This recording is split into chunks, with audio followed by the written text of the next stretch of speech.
Tem reforço garantido para o Corinthians em 2025 e a tentativa do Palmeiras de atravessar um volante que vai jogar no Cruzeiro na próxima temporada. Vídeo de hoje do canal do Nicola repercute sobre esses dois assuntos e fala também sobre a difícil negociação do Flamengo para a renovação de contrato de um atleta que é titular no clube.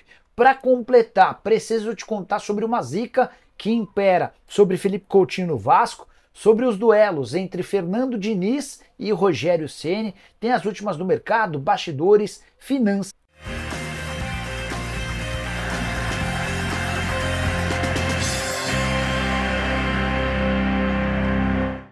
Fala aí pessoal, sou Jorge Nicola, bem-vindos a mais um vídeo do canal, sempre bom ter vocês por aqui, sem perder tempo, só pedir para deixar like, se inscrever no canal, ativar as notificações. Já quero começar o vídeo com o tradicional giro de notícias e a primeira informação é sobre o São Paulo, que registrou nessa quarta-feira seu pior público como mandante na temporada. Vitória por 3-0 contra o Vasco no Brinco de Ouro da Princesa em Campinas, foi assistido por 15.497 torcedores. É bem verdade que a liberação do estádio era apenas para 16 mil pessoas. Só que a média do tricolor na temporada é de mais de 40 mil torcedores, muito por conta do estádio grande do Morumbis. Quero contar também que o Botafogo vai jogar com o Maracanã lotado nessa sexta-feira contra o Criciúma. O estádio botafoguense está interditado para a realização de shows do maior estádio do Rio de Janeiro e todos os 55 mil ingressos colocados à venda já estão esgotados. Já Thiago Galhardo não deve permanecer no Goiás para a próxima temporada, centroavante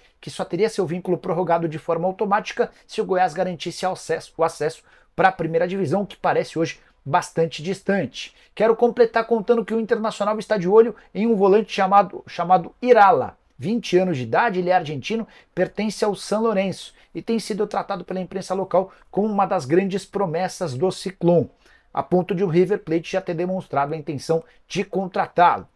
Para fechar o giro de notícias, destacar a declaração de Pedrinho BH.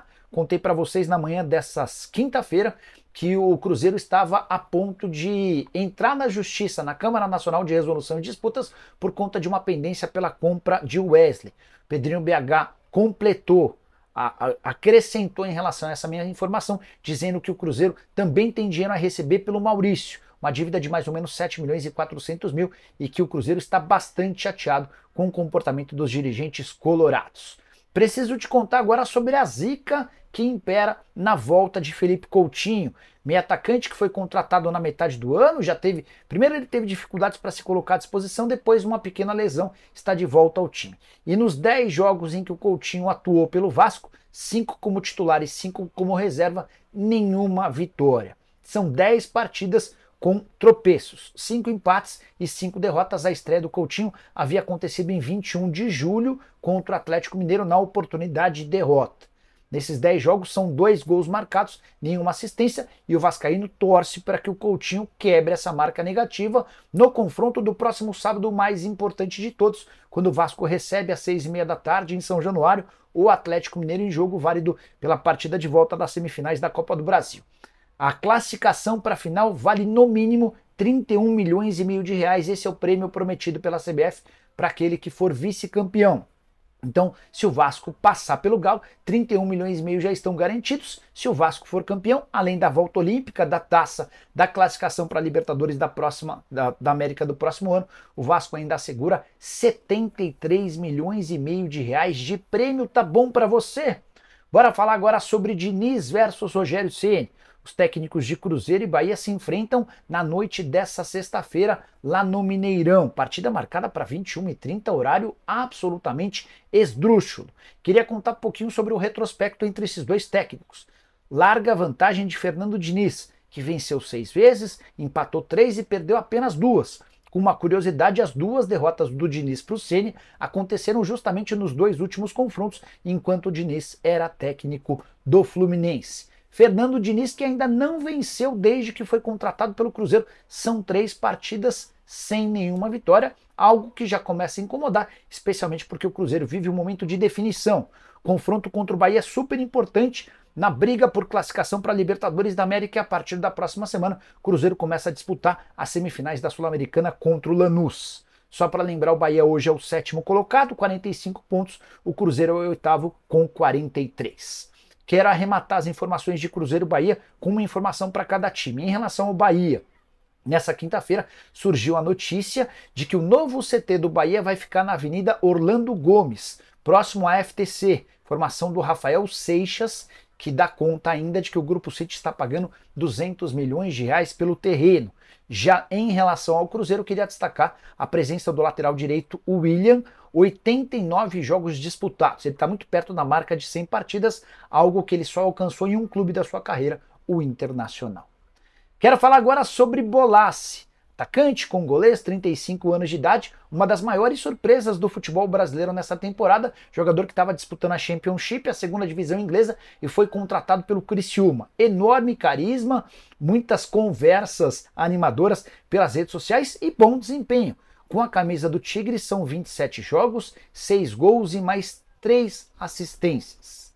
Importante contar que o atleta tem contrato só até 31 de dezembro e já deixou clara a sua intenção de permanecer no Brasil, ainda que não seja no Criciúma, abre aspas para ele.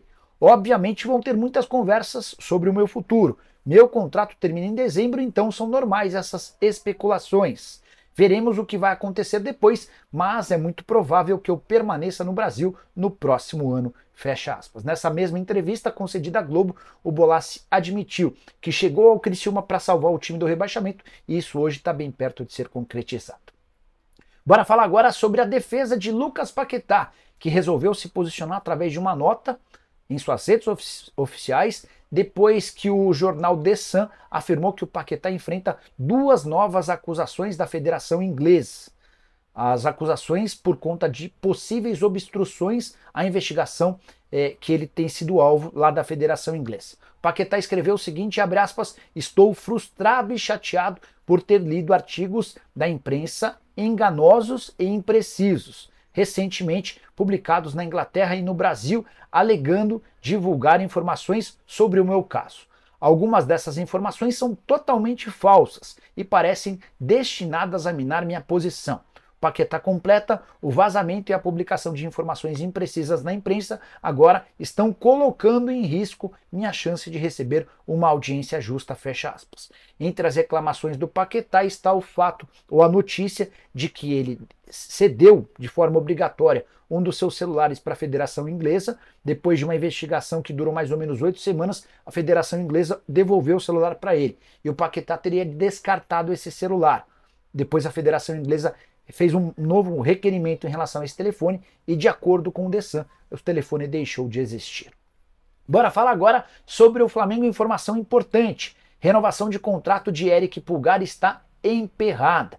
Volante de 30 anos de idade, titular absoluto do Fla, cujo contrato se encerra em dezembro de 2025. E a pressa é compreensível. Todo jogador que entra no último ano de contrato tende a sair do clube ou ter a faca e o queijo na mão para exigir uma compensação financeira bastante grande. Foi pensando nisso que o Flamengo abriu há semanas conversas com o Pulgar e seus representantes para a extensão desse contrato com direito a um aumento salarial.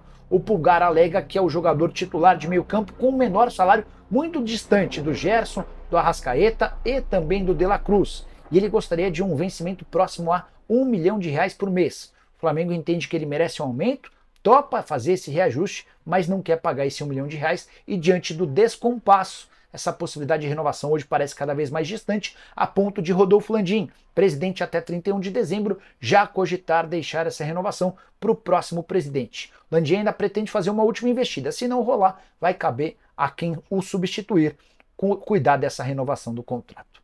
Quero falar agora sobre um reforço garantido para o Corinthians para 2025. Trata-se de um velho conhecido da torcida alvinegra, eu me refiro ao volante Maicon. Atleta que está no timão até 31 de dezembro por empréstimo do Shakhtar Donetsk. Só que ele não joga desde faz 6 meses, ele completou 6 meses de ausência nessa quinta-feira. Tudo por causa de uma lesão no ligamento cruzado anterior do joelho direito. Duelo contra o Juventude na segunda rodada do Brasileiro, período de recuperação de no mínimo 8 meses. A tendência é que ele só esteja à disposição no ano que vem, quando seu contrato de empréstimo já terá se encerrado. E aqui vem a boa notícia. Antes de gravar esse vídeo, conversei com o representante, com o empresário do Maicon, o Marcelo Vojinovic, e ele me contou que já abriu conversas com o Shakhtar para a extensão desse contrato de empréstimo por mais uma temporada. E existe enorme otimismo no staff do jogador de que o Shakhtar vai conceder essa possibilidade da permanência do atleta por mais um ano. Até porque o Maicon teve essa temporada muito atrapalhada pelas lesões. O Corinthians entende a permanência dele como algo positivo e já trabalha para a extensão desse vínculo por mais um ano nas mesmas condições atuais. Você gosta do Maicon? Acha que ele pode ser um reforço importante, levando em consideração a chance também de o Corinthians vender o Breno Bidon na virada de 2024 para 2025? Antes de mudar o assunto, deixa eu só completar contando que o Corinthians decidiu baixar o preço dos ingressos que já haviam sido vendidos para a semifinal contra o Flamengo marcada para domingo. É que a repercussão diante dos preços colocados nesses ingressos foi bastante negativa. Milhares de corintianos usaram as redes sociais para contestar a decisão do presidente Augusto Melo, que durante toda a sua campanha assegurava ingressos mais baratos. O que o Corinthians fez? Emitiu uma nota afirmando que vai revogar esses ingressos mais caros. São duas as possibilidades: reembolso para os torcedores que compraram esses valores mais altos ou a possibilidade de prioridade numa compra com um valor menor de ingressos nos próximos jogos. Corinthians e Flamengo se enfrentam no próximo domingo em jogo de volta da Copa do Brasil. Partida que vale muito para o Corinthians. A chance de título da Copa do Brasil, a chance de classificação para a Libertadores da América. Se campeão da Copa do Brasil, o Corinthians também assegura vaga na Copa do Brasil do próximo ano. Isso sem falar no dinheiro. O prêmio da Copa do Brasil hoje garante 73 milhões e meio de reais pagos pela CBF. Quero fechar o vídeo para falar sobre o Palmeiras. O Verdão tentou ou não tentou atravessar o Cruzeiro na contratação de Christian. Tenho contado para vocês, desde essa quarta-feira, que o volante do Atlético Paranaense já é jogador do Cruzeiro. Ele se muda para Raposa em 2025, mas Atlético e Cruzeiro chegaram a um acordo. Antes de gravar o vídeo, inclusive, conversei com uma pessoa do Furacão que me assegurou que o negócio foi fechado por algo na casa dos 20 milhões de reais, muito menos do que os 5 milhões de euros que o Atlético pretendia quando o negociava com o Corinthians na metade desse ano. Pois bem, quero contar para vocês que a informação que eu tenho vinda do Paraná dá conta de que sim, o Palmeiras tentou contratar o Christian, mas conversando com gente do Palmeiras, a informação é contrária. O Verdão assegura que não tinha interesse na contratação do atleta de 23 anos de idade. Tire suas próprias conclusões. O que eu posso contar é que o Christian, com ou sem interesse do Palmeiras, é novo reforço do Cruzeiro. A apresentação acontece no fim dessa temporada. Christian, que inclusive nem enfrenta o Corinthians, jogo absolutamente decisivo na noite dessa quinta-feira na Neoquímica Arena, os dois times correndo enorme risco de rebaixamento. E você, o que pensa sobre tudo que eu contei no vídeo? Esquece de deixar like, de se inscrever no canal e usa o espaço para comentário para dizer tudo o que você quiser. Abraço, tchau!